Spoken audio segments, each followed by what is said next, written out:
नीता नगरी is brought to you by My Store Hub, her store online. Cooker की अगली city से पहले ना ये ढाबा ऑनलाइन कर देना है।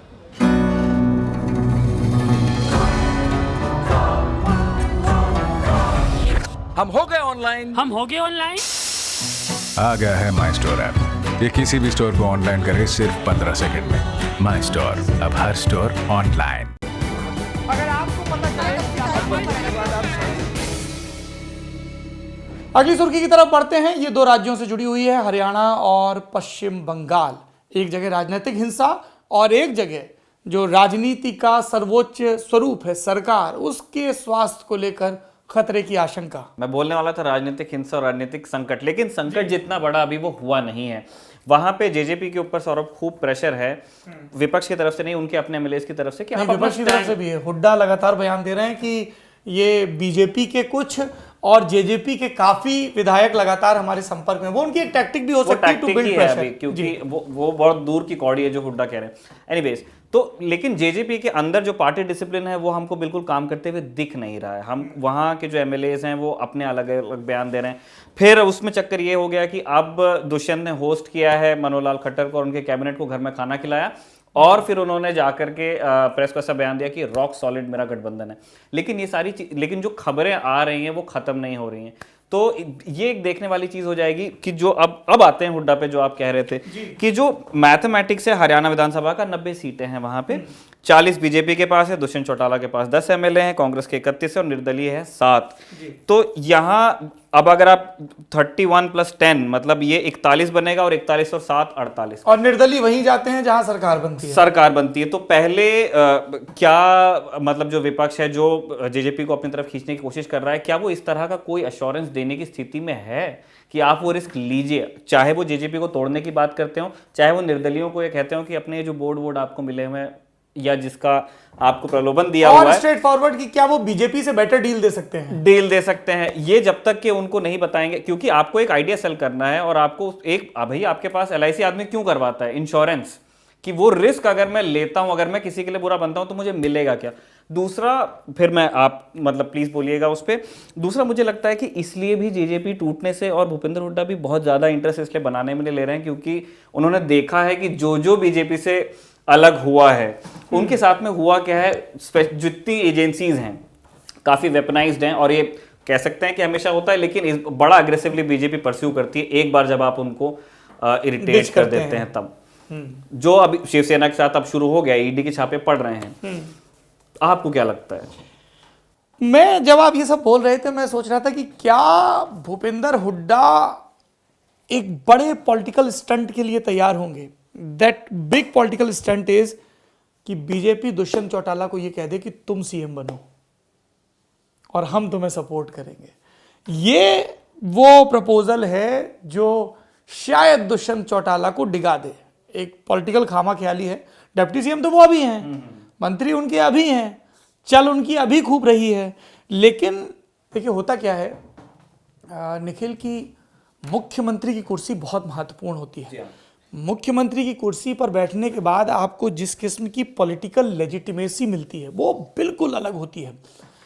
बहुजन समाज पार्टी 12 अप्रैल 1984 को बनी और बनने के 11वें साल में, 11 साल और 2 महीने के भीतर मायावती ने मुख्यमंत्री के पद की शपथ ली 50-60 विधायकों के दम पर 1995 में जून में। जब उन्होंने शपथ ली तो बसपा के काडर को लगा कि ये हो सकता है, इसको अचीव किया जा सकता है, ठीक है। तो उससे एक अलग किस्म का फेथ आता है। जब आम आदमी पार्टी के यहां पर 29 विधायक आए तो उनको लगा कि ये हमारी रीच में है। अगर भूपेंद्र हुड्डा अपने 31 विधायकों के साथ दुष्यंत चौटाला को बैक करते हैं तो रिस्क ये है कि भूपेंद्र हुड्डा चाहते हैं कि वो खुद सीएम बने, तीसरी दफा सीएम बने। उनके नेतृत्व में कांग्रेस 31 तक पहुंची, लेकिन अगर चौटाला सीएम बन गए तो जाटों के एक मान्य नेता दुष्यंत चौटाला हो जाएंगे। 2 वजहों से। एक तो मैंने आपको जो मुख्यमंत्री वाला उदाहरण दिया, आम आदमी पार्टी को पहले चुनाव में 2013 के लगा कि हम स्ट्राइकिंग डिस्टेंस पे आ गए हैं, बसपा को लगा, बीजेपी को कई जगहों पर लगा, है ना। तो एक तो वो चीज होती है। दूसरा, दुष्यंत चौटाला यंग है, पूरी उनकी पॉलिटिकल जर्नी है, असर्टिव हैं और जेजेपी की 10 सीटों तक वो अपने दम पर पहुंचे हैं। तो भूपिंदर के सामने रिस्क ये है कि यदि ये सीएम बन गए तो फिर जाटों के नेता नंबर 1 ये हो जाएंगे। डोमिनेंट प्रेजेंट कास्ट है, लंबे समय तक उस राजनीति को इन्होंने संचालित किया, चाहे वो बंसीलाल के दौर में हो या देवीलाल के या फिर भूपेंद्र हुड्डा के दौर में।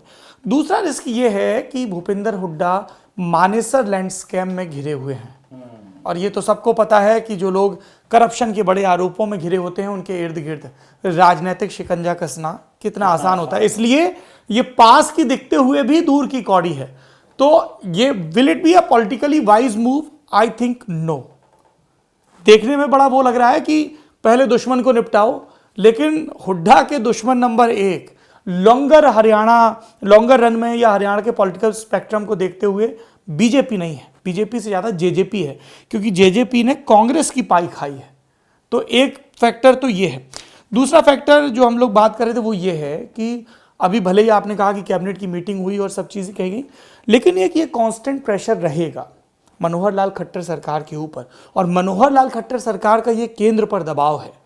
देखिए, आप जब भी जो बड़े किसान नेता देश में उभरे हैं, चाहे वो चौधरी चरण सिंह हो, चाहे वो चौधरी देवीलाल हो, चाहे महेंद्र सिंह टिकैत हो, ये सब हरियाणा और वेस्टर्न यूपी की बेल्ट से आए। प्रकाश सिंह बादल को भी बड़ा किसान नेता माना जाता था, एनडीए वैसे ही प्रोजेक्ट करता था जब वो एनडीए के साथ थे, तो वो पंजाब से आए। तो जो आपकी ग्रीन रेवोल्यूशन की बेल्ट है, यहां से नेता क्यों? क्योंकि वो आर्थिक रूप से सक्षम है और उन्हें पता है कि वो पॉलिटिकली बेंड कर सकते हैं सिस्टम को। गन्ना किसानों के मुद्दे पर अब से नहीं, चौधरी साहब के जमाने से जिस तरीके की पॉलिटिक्स चलती आ रही। दूसरा, दिल्ली से प्रॉक्सिमिटी, और उस प्रॉक्सिमिटी की वजह से प्रेशर की बात। तो ये कुछ महत्वपूर्ण मुद्दे हैं, लेकिन मुझे लगता है कि फिलहाल चौटाला सरकार सरवाइव कर जाएगी, बिकॉज दुष्यंत चौटाला के लिए ये बड़ा जरूरी है कि अभी वो सत्ता की गोंद लिए बैठे रहें।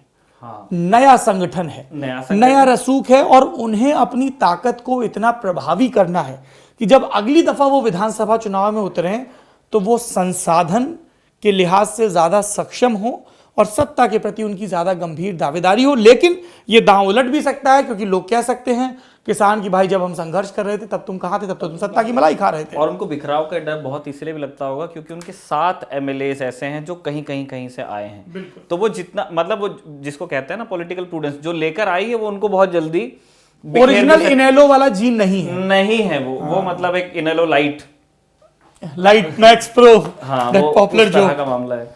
हमारे साथ हैं इंडियन एक्सप्रेस के सीनियर एडिटर विपिन पब्बी जी। बहुत बहुत स्वागत है आपका सर। हम हरियाणा की जो पॉलिटिकल क्राइसिस है गवर्नमेंट के लेवल पर, उस पर आपकी टिप्पणी चाहते हैं। जी हाँ, एक्चुअली जो जेजेपी पार्टी है दुष्यंत चौटाला की, वो इस टाइम बहुत ज्यादा ऐसे टाइप में फंसी हुई है भंवर में, क्योंकि एक तरफ तो अपने वो किसानों की पार्टी कहती है और मजदूरों की पार्टी कहती है, दूसरी तरफ वो बीजेपी के साथ सहयोगी पार्टी है और कोलिशन में है। लेकिन अब उनके साथ बड़ी दुविधा ये है कि वो उनके पास 10 मेंबर हैं, और जो दुष्यंत चौटाला जी हैं, और ये जो पार्टी जब बनी थी बिफोर द इलेक्शन 2018 में, इसमें जो एमएलए जो बने हैं वो कोई बहुत पुराने वर्कर्स नहीं है इस पार्टी की। ये पार्टी नई फॉर्म हुई है, जैसे आप जानते हैं आईएनएलडी का एक हिस्सा थी है, तो उसमें स्प्लिट होकर यहाँ आए हैं। तो इनमें से जो एमएलए आए हैं उनकी कोई बहुत स्ट्रॉन्ग लॉयल्टीज इस पार्टी के लिए नहीं है। और ये सिचुएशन हो रही है कि प्रेशर इन पर पड़ रहा है दुष्यंत चौटाला पर एक कोलिशन छोड़ने का, लेकिन वो छोड़ भी नहीं पा रहे। वो उसकी वजह ये है कि जो इनके पास अपने जो खास जिनको कह सकें, जिन पर पूरा विश्वास है, वो सिर्फ 10 में से 3 ही हैं। एक वो खुद, एक उनकी माताजी, और एक और एमएलए हैं जो इनके बड़े स्ट्रॉन्ग सपोर्टर हैं। जो बाकी 7 हैं उनकी लॉयल्टीज के बारे में कुछ नहीं कहा जा सकता। हो सकता है कि वो इनको छोड़कर फिर बीजेपी में रह जाएं। तो ये जो दुष्यंत चौटाला ये ना यहाँ के रहेंगे ना वहां के, तो इसलिए अभी बड़ी दुविधा में है और वो बयान नहीं दे पा रहे सही से। सर, मेरा अगला सवाल ये है कि भूपेंद्र हुड्डा जो लगातार कह रहे हैं कि बीजेपी और जेजेपी के एमएलएज हमारे टच में हैं, उनकी कितनी राजनीतिक संभावनाएं हैं? क्या वो कोई उलटफेर कर सकते हैं अपने 31 विधायकों के दम पर, कीपिंग इन जो एक कंटेक्स्ट है मानेसर लैंड स्कैम का, उसमें वो घिरे हुए हैं, उस संभावना को और इस पॉलिटिकल उलटफेर को ध्यान में रखते हुए? बिल्कुल सही है, बिकॉज अभी कांग्रेस के पास 31 है और बीजेपी के 40 विधायक हैं, और ये जो 10 के इसके बबूते पर वो वहां पर है। तो कांग्रेस को बस 5-6 और चाहिए तो वो सरकार को उलटफेर कर सकती है। और इस टाइम पर भूपेंद्र हुड्डा जी और कांग्रेस, आपने सही कहा, मानेसर और बाकी स्कैंडल्स हैं, तो वो भी एक डेस्परेशन सी कंडीशन में हैं। वो चाहते हैं कि किसी तरह से हम सरकार में आ जाएं, ताकि ये वाले केसेस हैं आगे ना बढ़ सके, क्योंकि खट्टर सरकार ने इनको कई जगह पर घेरा है। सिर्फ मानेसर ही नहीं है, इन पर नेशनल हेराल्ड के जमीन को देने का भी केस है, और कई तरह के केसेस हैं। तो वो ये चाहेंगे कि किसी ना किसी तरह से वो सत्ता में आ जाएं, और इसके लिए वो कुछ भी करने को तैयार हैं। और जो हुड्डा जी हैं, इनको काफी एक्सपीरियंस है, और आउट नहीं किया जा सकता कि ये कुछ करें, कोई एक्टिव वे से सरकार बनाने की कोशिश करें। ये क्वाइट पॉसिबल है। मनोहर लाल खट्टर सरकार की तरफ से आप किस तरह की पहल देख रहे हैं? क्या वो केंद्र सरकार पर ये दबाव बना पा रहे हैं कि भाई इसको जल्दी से जल्दी रिजॉल्व करिए, क्योंकि किसान सबसे बड़ी कॉन्स्टिट्यूंसी है किसी भी गवर्नमेंट के लिए, खासतौर पे हरियाणा में?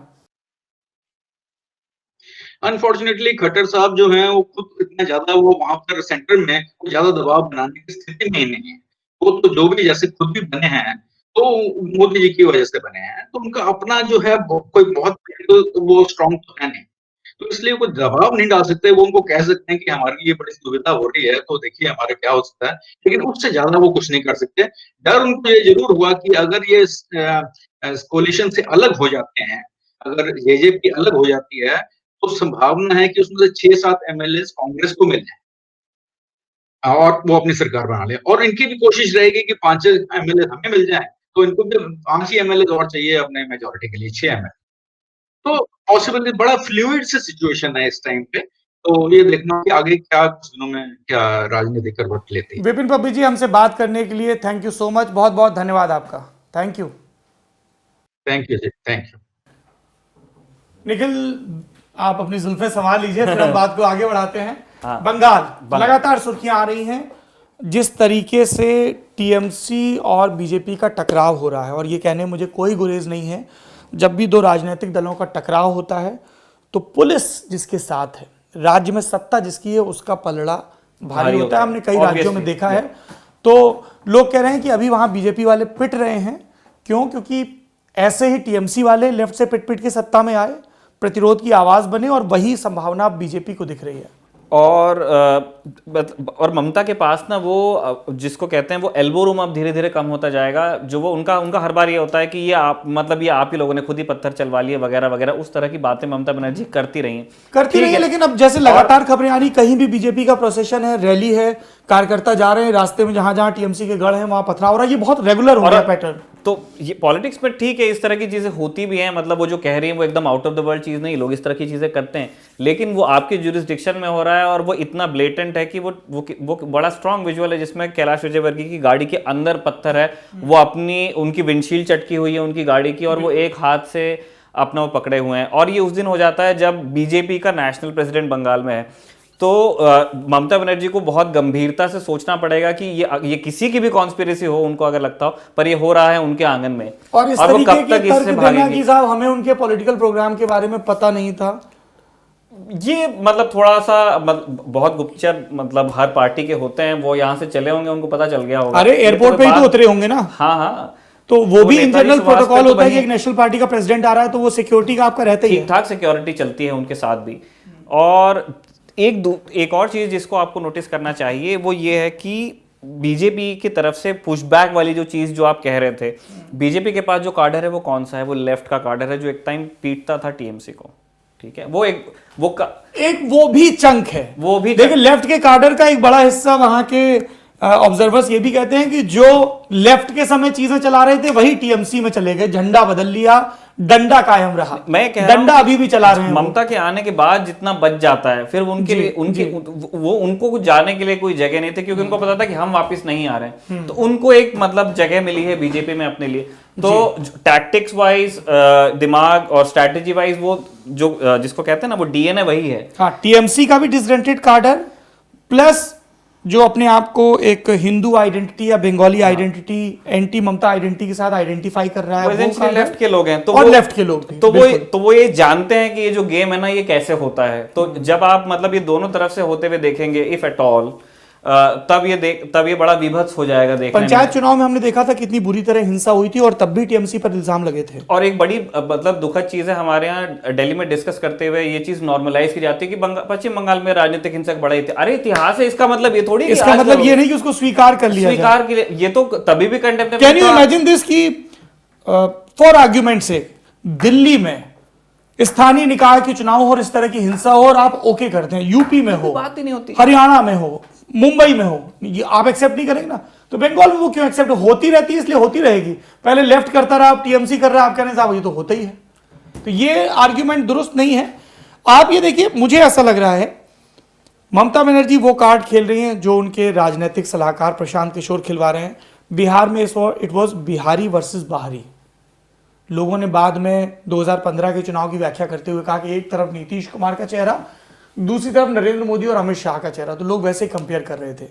आप ममता बनर्जी का स्टेटमेंट देखिए, गुजरात, गुजराती, दंगा, ये बार बार नरेंद्र मोदी और अमित शाह की आइडेंटिटी को असर्ट करके कि बंगाल को बंगाली चलाएंगे, असर्ट कर रहे हैं। ठीक है, इसीलिए वो कैलाश विजयवर्गीय को टारगेट कर रहे हैं, अरविंद मेनन जो संगठन मंत्री उनको, और उनको पता है प्रधानमंत्री के नाम पे बीजेपी वोट चाहती है, प्रधानमंत्री को और होम मिनिस्टर को, इन चार में। प्रधानमंत्री की एक सार्वभौमिक अपील है जो लोकसभा चुनाव में बंगाल में दिखी, 18 सीटें जीत के आए। होम मिनिस्टर की अपील बिल्ड होती है सीए एनआरसी आर्टिकल 370 के इर्द गिर्द। एक जो हिंदू मैचोइज्म नेशनलिज्म है उसका कॉकटेल है। अरविंद मेनन अपने सांगठनिक कौशल के लिए जाने जाते हैं और कैलाश विजयवर्गीय लगातार एग्रेसिव पॉलिटिक्स कर रहे हैं। उन्हें इसी एक मैंडेट के साथ भेजा गया है कि आप बंगाल बैकग्राउंड से भी आते हैं भाई, बैकग्राउंड से भी आते हैं और उनका पॉलिटिकल राइज भी इस पर डिपेंड करेगा। अगर वो बंगाल जिता ले जाते हैं तो उनका बीजेपी में एकदम से कद और बड़ा हो जाएगा, बहुत बड़ा हो जाएगा। ये चीजें हैं। दिलीप घोष लगातार फ्रंट पे हैं ही, लेकिन आप सुर्खियों में देखेंगे तो आपको कोई बड़ा बंगाली चेहरा नहीं देखता। और इसके बेस पर ममता अपना पूरा गेम प्लान खेल रही है, क्योंकि खेल बड़ा करीबी है, 40-44 वाला खेल है। 2 से 3% का अगर टीएमसी से बीजेपी की तरफ स्विच होता है तो गेम बदल जाएगा। क्यों? क्योंकि टीएमसी का वोट कई जगह पर बड़ा कंसोलिडेटेड है, बड़ा उनको मार्जिन है। बीजेपी का वोट थिन स्प्रेड है, लेकिन आपको क्लोज बैटल में थिन स्प्रेड चाहिए होता है, ताकि आप सब जगह चाहे 100 वोट आगे रहें चाहे 5000 वोट रहें, आप एक जगह 35,000 से जीते और दूसरी जगह 500 से हार गए तो वो आपका बराबर है, और दोनों जगह आप 2-2 हजार से जीते तो वो बेहतर है, एक के मुकाबले 2-0 वाला मामला। एक ये चीज है। दूसरा, जगदीश धनखड़, ये हमने कांग्रेस के राज में भी देखा, बीजेपी के में भी देख रहे हैं कि कैसे गवर्नर एक एक्टिव रोल प्ले करते हैं, और वो इंदिरा गांधी के जमाने से ही देख रहे हैं। मतलब ये बड़ी नई चीज नहीं है, कंटिन्यूटी में है। आज मुझे किसी ने एक बड़ी दिलचस्प टिप्पणी की कि बीजेपी ने तमाम मैकियावेलियन जो पॉलिटिकल टूल्स हैं वो कांग्रेस से सीखे हैं। कैसे रामलाल ने रामाराव को बर्खास्त किया, कैसे रोमेश भंडारी ने कल्याण सिंह को बर्खास्त किया, उस हिसाब से पूरे समीकरण चलते हैं। और जगदीश धनखड़ का आज जो बयान आया कि ममता बनर्जी का बयान संविधान की आत्मा के विपरीत है, ये बाहरी वाली डिबेट, तो वो एक नया एंगल ऐड करती है। क्योंकि ममता बनर्जी गवर्नर पर, क्योंकि वो एक कॉन्स्टिट्यूशनल पोस्ट है, महामहिम वाली पोस्ट है, उस तरीके से उस तीव्रता के साथ पलटवार नहीं कर सकती हैं। लेकिन मुझे ऐसा नहीं कि मतलब जो ऑपोजिशन रूल स्टेट्स है वहीं पे मुझे सभी राज्यों के गवर्नर और सभी समय पे रहे गवर्नर बड़े मासूम लगते हैं कि वो पूरा पोस्ट ही ऐसा है कि आप कितना असर्ट कर सकते हैं अपने आप को। तो वो बेचारे मतलब वो एक ही मतलब दफ्तर होता है किसी कैपिटल में जहां पे मतलब लोकतंत्र की ऐसी ऐसी बातें होती है, मतलब और कहां से क्या निकाल के लाते हैं। मामला है कि मैं सब कुछ देख रहा हूं, सब कुछ जान रहा हूं, पर बहुत कुछ कर नहीं पा रहा हूं, वो वाली बात हो जाती है।